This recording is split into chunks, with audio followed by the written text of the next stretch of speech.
बच्चों, क्लास में आप लोगों का स्वागत है।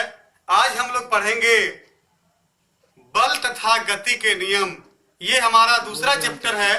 ये हमारा फिजिक्स का सेकंड चैप्टर है, जो बहुत इंपॉर्टेंट है, जो बहुत महत्वपूर्ण है और इससे परीक्षा में बहुत सारे क्वेश्चंस आते हैं। तो अब हम लोग पढ़ेंगे बल क्या है, बल मतलब फोर्स क्या है और फोर्स की परिभाषा क्या है। तो इसको समझेंगे। बल क्या है, बल किसे कहते हैं, बल की परिभाषा क्या है, बल का मात्रक क्या है, बल का सूत्र क्या है, ये सारी चीजें आज हम लोग पढ़ने वाले हैं। तो बल के बारे में आपको बताना चाहूंगा कि बल अथवा जो खिंचाव है, जो बल जो होता है, बल जो होता है बेटा एक धक्का या खिंचाव होता है जो किसी वस्तु की विराम की अवस्था या गति की अवस्था को बदल देता है। मतलब जो बल होता है फोर्स, फोर्स क्या है, बल वह बाह्य कारक है।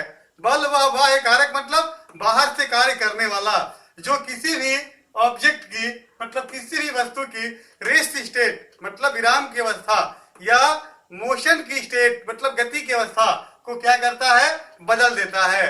तो आपको बताना मैं चाहूंगा कि जो ये बल होता है वो खास तौर से विराम की अवस्था और गति की अवस्था को बदल देता है या बदलने की चेष्टा करता है। तो ध्यान दीजिए, बल लगाने पर क्या होता है कि किसी वस्तु की अवस्था में चेंजिंग हो जाती है, अवस्था में बदलाव हो जाता है। जैसे हम कहें कि ये कोई वस्तु है, ये क्या है, विरामावस्था में है। ये किसमें है, विरामावस्था। तो विरामावस्था का मतलब क्या होता है, स्थिर अवस्था। स्थिर का मतलब क्या, रुका हुआ। यदि हम इसमें बल लगाएंगे तो क्या होगा, ये गति करने लगेगी। जैसे यहाँ पे मान लीजिए कि यहाँ पे मैं डस्टर रखा हूं, तो डस्टर पे बल लगाएंगे तो क्या होगा, ये गति करेगी। तो कहने का मतलब ये है कि जो बल लगता है वो विराम अवस्था, विराम अवस्था क्या होता है, स्थिर अवस्था मतलब रुकी हुई अवस्था। और इस पे विरामावस्था में जब बल लगाएंगे तो क्या होगा, ये वस्तु की जो गति जब विरामावस्था में है, जब इस पे हम बल लगाएंगे F, तो ये वस्तु क्या होगी, गतिशील हो जाएगी। और यदि कोई वस्तु गतिशील है, गतिशील, जैसे मान लीजिए साइकिल चल रही है, साइकिल चल रही है लगातार, जब तो उस पर ब्रेक जब लगाते हैं तो ब्रेक लगाने पे क्या होता है, साइकिल रुक जाती है। तो ब्रेक भी क्या एक प्रकार का बल है। कौन सा बल, घर्षण बल। तो इस प्रकार से आप समझ गए होंगे कि बल जो होता है वो क्या है। मेरे कहने का मतलब है कि इसमें ध्यान दीजिए, बल जो होता है एक सदिश राशि होता है। क्या होता है, सदिश राशि। सदिश राशि का मतलब क्या होता है, इसमें परिमाण और दिशा दोनों की आवश्यकता होती है। जैसे मैं कहूं 5 न्यूटन का बल ऊपर की तरफ लगाना है तो 5 न्यूटन का जो बल है वो किधर लगाना है, ऊपर के तरफ। तो यहाँ पे देखिए, ये जो 5 न्यूटन है ये क्या हो गया, परिमाण हो गया, मैग्नीट्यूड कहते हैं, मैग्नीट्यूड हो गया। और बल ऊपर की तरफ, तो ऊपर की तरफ क्या हो गया, ये डायरेक्शन हो गया। डायरेक्शन समझते हैं आप लोग, जिसको हम लोग दिशा कहते हैं। तो इस प्रकार से ये बल क्या है, सदिश राशि है, क्योंकि इसमें परिमाण और दिशा दोनों की आवश्यकता होती है। अब बल का मात्रक क्या होता है बेटा, देखो बल का जो मात्रक होता है उसे हम क्या कहते हैं, न्यूटन। क्या कहते हैं, न्यूटन। इसे एन से प्रदर्शित करते हैं, कैपिटल, इसे हम कैपिटल एन से प्रदर्शित करते हैं।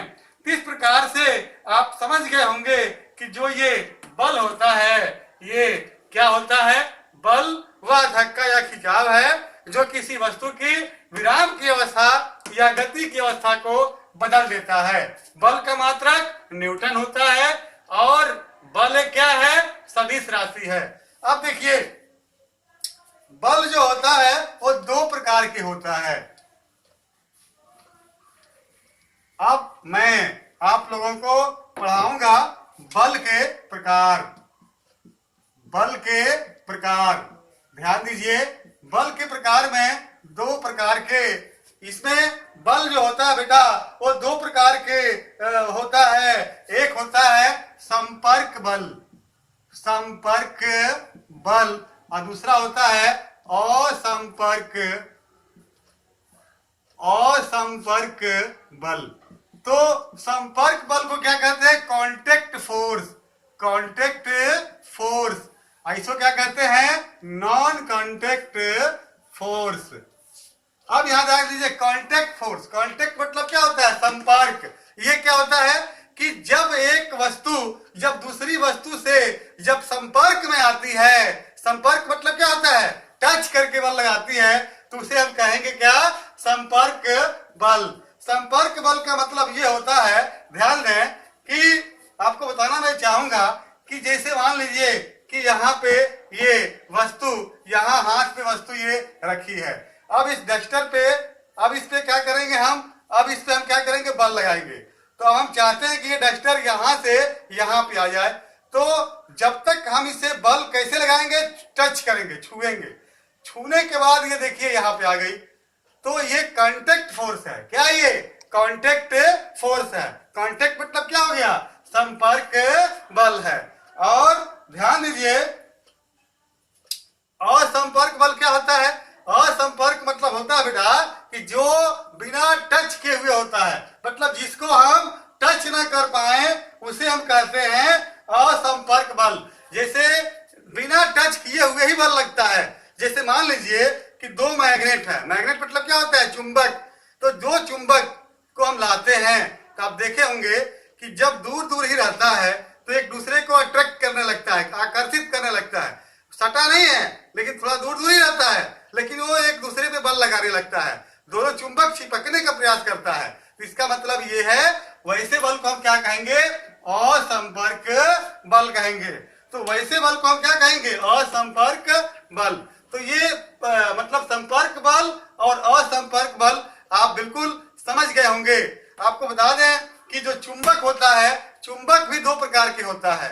एक होता है पॉजिटिव नेचर का, दूसरा होता है निगेटिव नेचर का। उसमें नॉर्थ पोल और साउथ पोल होता है। जब नॉर्थ और साउथ जब एक दूसरे के पास आते हैं तो आकर्षित करते हैं, और जब नॉर्थ नॉर्थ आता है तो एक दूसरे को क्या करते हैं? प्रतिकर्षित करते हैं। तो ये क्या होगा? नॉन कांटेक्ट फोर्स, जिसको कहते हैं असंपर्क बल। तो कोई भी पूछता है कि बल कितने प्रकार के, तो बता देना दो प्रकार के होता है, संपर्क बल और असंपर्क बल। अब हम आगे पढ़ाने जा रहे हैं बल के प्रकार में। इसी में जस्ट अगला कड़ी है। दो प्रकार में, एक होता है संतुलित बल और दूसरा है असंतुलित बल। ध्यान दीजिए, संतुलित बल को क्या कहते हैं? Balance force. इसको क्या कहेंगे? Unbalance force.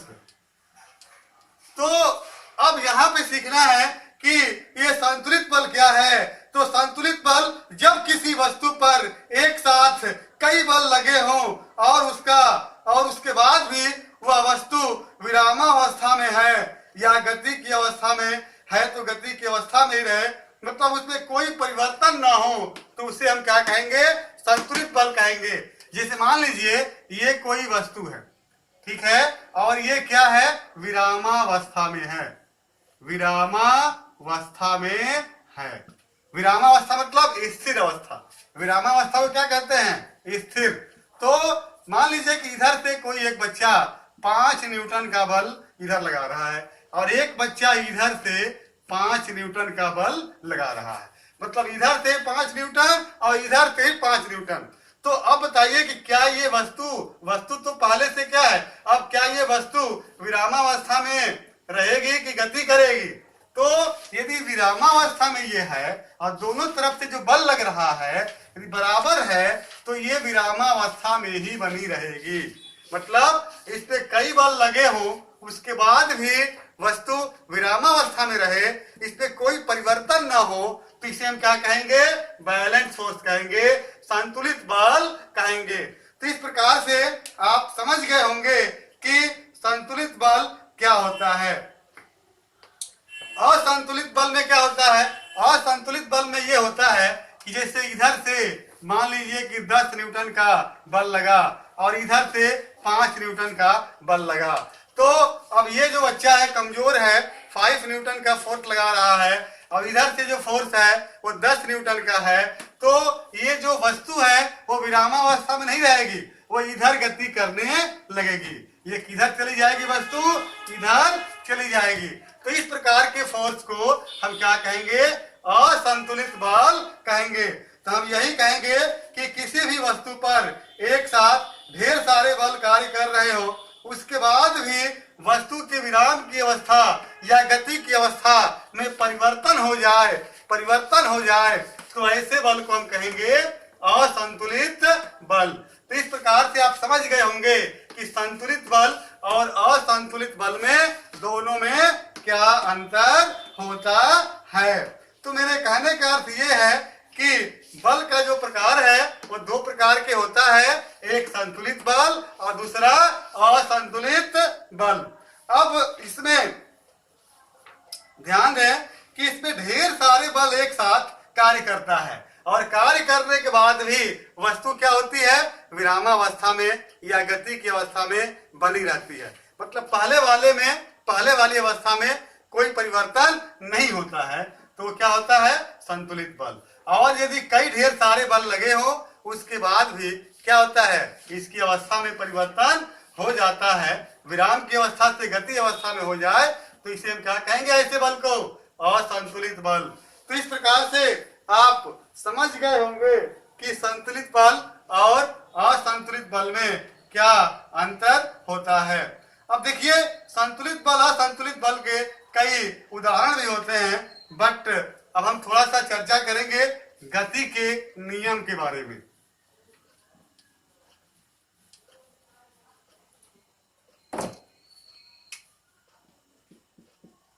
गति के नियम, देखिए गति के 3 नियम होता है। प्रथम नियम क्या होता है? मैंने बताया न्यूटन जो फ्रांस का महान वैज्ञानिक है, उसने गति से संबंधित 3 नियम को प्रतिपादित किया था। तो उसका प्रथम नियम क्या था? प्रथम नियम के बारे में हम लोग सीखेंगे। पहले नियम में वह वही बताया था कि यदि कोई वस्तु विरामावस्था में है तो विरामावस्था में ही रहेगी, और यदि कोई वस्तु गति की अवस्था में है तो वह गति की अवस्था में ही रहेगी जब तक कि उस पर कोई बाह्य बल न लगाया जाए। मेरे कहने का मतलब ये है कि यदि मान लीजिए कि ये डस्टर है, यदि यहाँ पे रखी हुई है, यदि ये डस्टर है और यहाँ पे रखी हुई है तो ये स्थिर है, ये हिल डुल नहीं रही है, ये गति नहीं कर रही है। और यदि ये विरामावस्था में है तो ऐसी ही पड़ी रहेगी, विरामावस्था में ही रहेगी जब तक कि इस पे हम बाह्य बल नहीं लगाएंगे। ये बल लगाएंगे तभी ये गति करेगी। तो न्यूटन ने पहला नियम में यही बताया था कि वस्तु अपनी विरामावस्था या गति की अवस्था या एक समान गति की अवस्था जो होती है उसमें क्या होता है? तभी परिवर्तन होता है जब तक उस पे कोई बाह्य बल न लगाया जाए। जब इस पे बल लगेगा तभी वस्तु में कोई ना कोई परिवर्तन होगा। तो ये जो है न्यूटन के क्या बेटा? पहला नियम है। और न्यूटन के पहले नियम से ही जड़त्व की परिभाषा आती है। जड़त्व, तो जड़त्व जो होता है, कभी कभी क्वेश्चन आता है कि जो जड़त्व है, तो जड़त्व एक वस्तु का गुण होता है, तो ये गुण न्यूटन के किस नियम पे आधारित है? तो जो जड़त्व है इसको हम इंग्लिश में क्या कहते हैं? इनर्शिया कहते हैं। तो जो ये इनर्शिया है, जड़त्व है, ये फर्स्ट लॉ ऑफ न्यूटन से रिलेटेड होता है। तो ये जड़त्व क्या होता है? इनर्शिया क्या होती है? किसी भी वस्तु का एक गुण है, तो किसी वस्तु का वह गुण, वह प्रॉपर्टीज जो अपने स्थिति में परिवर्तन का विरोध करती है, अपोज करती है, उसे हम क्या कहेंगे? जड़त्व कहेंगे। जैसे मान लीजिए कि ये डस्टर यहाँ पे रखा है, तो डस्टर यहाँ पे जो रखा है तो ये हमेशा ऐसे ही बना रहना चाहेगा। मेरे कहने का मतलब ये है कि ये जब इस पर जब बल लगाएंगे तो हमारी गति का ये क्या करेगी, विरोध करेगी। मतलब विरोध मतलब अपोज करेगी कि हमको क्यों गतिमान कर रहे हो। तो ये एक वस्तु का क्या होता है, गुण होता है। जैसे कोई साइकिल चल रही है, साइकिल जब चलेगी खूब रफ्तार से, एक समान गति की अवस्था में साइकिल क्या होती है, चल रही है। तो जब कोई लड़का जब पीछे से खींचता है तो साइकिल क्या होती है, रुक जाती है, लेकिन तुरंत नहीं रुकती है, वो भी उसका विरोध करती है, वो धीरे धीरे करके रुकती है। तो कहने का मतलब ये है कि जो ये जड़त्व है, जड़त्व क्या होता है बेटा, तो जड़त्व जो होता है वो खास तौर से क्या होता है, किसी भी वस्तु का ये वह गुण होता है जो अपने स्थिति में परिवर्तन का विरोध करता है। इसी पर आधारित कई एग्जाम्पल मैं बताने जा रहा हूं।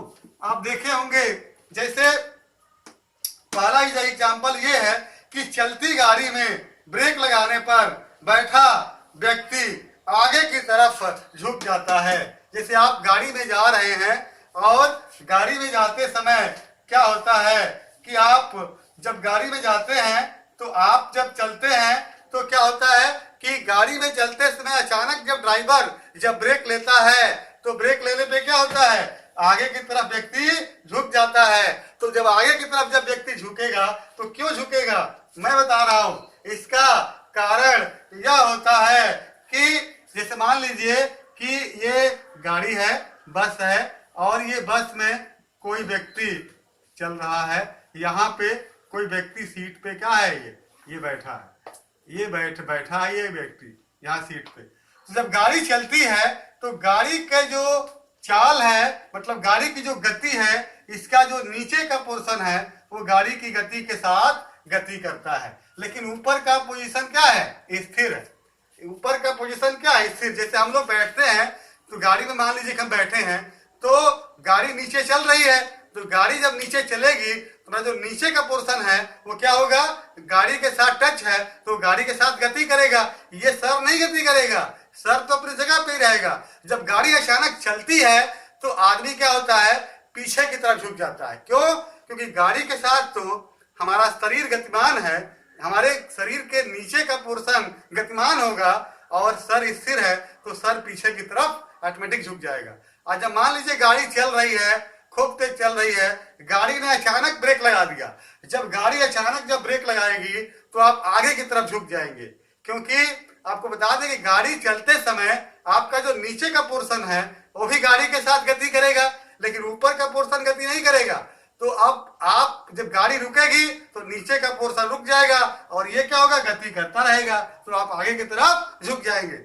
यही कारण है कि सीट बेल्ट ड्राइवर हमेशा लगा के गाड़ी चलाता है। सीट बेल्ट क्यों लगाया जाता है, इसीलिए लगाया जाता है कि ब्रेक लेने पे वो ज्यादा झटके से आगे की तरफ ना गिरे। तो ये न्यूटन का पहला नियम जो होता है ये इसी पे आधारित है। इसके बाद आपको मैं बताना चाहूंगा कि आप देखे होंगे कि इसमें बहुत सारे एग्जाम्पल होते हैं और ये सब जड़त्व के नियम पे क्या होते हैं, ये सब आधारित होते हैं। अब आगे हम लोग देखिए, न्यूटन ने जो नियम दिया था वो क्या दिया था बेटा, बहुत सारे मतलब 3 नियम दिया था और तीनों नियम में सबसे इंपॉर्टेंट जो होता है वो न्यूटन के दूसरा नियम ही होता है। इसके बाद हम लोग आगे जो है पढ़ेंगे दूसरा नियम, द्वितीय नियम। देखिए द्वितीय नियम क्या है। द्वितीय नियम में आपको बताना मैं चाहूंगा कि यदि कोई भी वस्तु किसी भी वस्तु पर जो लगाया गया जो बल होता है उस वस्तु के संवेग में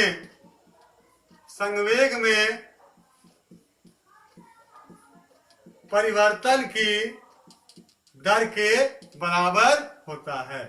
मतलब F बराबर mv minus mu by delta T. तो इस प्रकार से आप समझ गए होंगे। अभी इसके बारे में मैं अगले वीडियो में चर्चा करूंगा, और जितना पढ़ाया हो उसको आप लोग बढ़िया से रिवीजन कर लीजिएगा, और जितना भी पीडीएफ में भेजूंगा उसको भी फेयर कॉपी पे सब लिखना है। धन्यवाद।